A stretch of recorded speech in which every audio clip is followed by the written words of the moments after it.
खाना बनाउने मन छ कि आज खाना बनाउने मन छ खाना नबनाइले को रलो खाना बनाउनु भने यहाँ मिठो खाना बनायो क्या मिठो दिमाग आउने हो कि बेलले खिरुई खायान आजले खिरुई खानु भन्नु लार्यानु उसैलाई बेलुका खाना खाया भने मिठो दिमाग आएर छ आज मिठो खानु पर्यो क्या अब दिनै मिठो मिठो खानु पर्यो मिठो मिठो चाहियो खाना बोलीमा चाहिँ मिठास छैन खाना चाहिँ मिठास चाहियो है मेरो बुढालाई अब भोलि मिठाई खायो मिठास ल्याउने भोलि मिठाई खाने रसगुल्ला के भने रसगुल्ला खाएंगे कौन इन्डिया पहिला के गर्नुहुन्थ्यो कि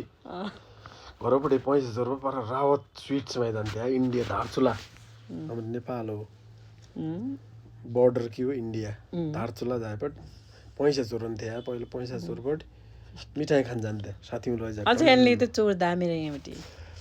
अचेलो चोराएर पहिलेको चोराइमा बहुत अन्तर हुने रहेछ पहिलेको चोराइ यति मिठास दिने रहेछ कि अहिले यसो सुनन्जे रुपियाँ चोरन्जेमा सोडाए पाउने नै जुत्ता हाणाइ खान्थे यार त्यो चोराइ चाहिँ मन पर्यो अहिले बुढगाईबाट हेर्दा रुपियाँ सर्ट सुट गरिन्छ अब चोराइ न खाने भए हाणाइ नखाने भए चोर ओ मजा भयो त्यो मान्छे हाणाइ खाया याद आउने हो कि तब तैँले एक बार चोरन्जे हाणे भा हुन्छ इन्डिया रावत स्विट्समा जाने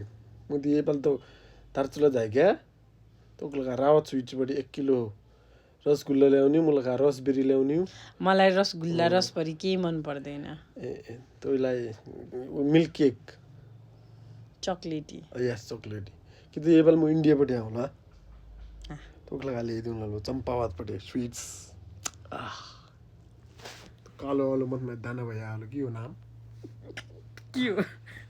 के हो बाल मिठाई यार आहा अहिले मुखमा पाना बस्यो मिठाई भनेको यति मुखमा पाना हुन्छ यार सिट